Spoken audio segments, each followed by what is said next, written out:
Steve Blair 2010 here with my Rubik's Cube solving video. My time on this attempt at solving the Rubik's Cube was 3 minutes and 30 seconds, roughly. I'll put the more accurate time on the screen later. That's not my best time. My best time was about 3 minutes dead.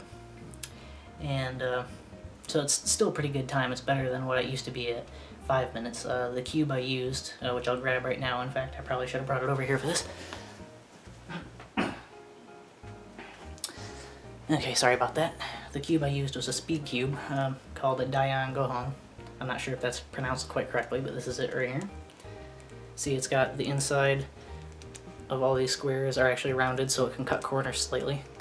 See, it can move more easily. The spring tension is a lot looser than on a store-bought Rubik's Cube here in the US.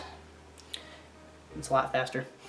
So that's how I could improve my speeds from about 5 minutes on my old Rubik's Cube to about 3 minutes on my new one. I hope you enjoy this, and let me know if you want me to do a tutorial. I mean, there's already so many tutorials out there, I don't know if it'll be requested, but just let me know if you want me to take a crack at explaining how it's done. And enjoy.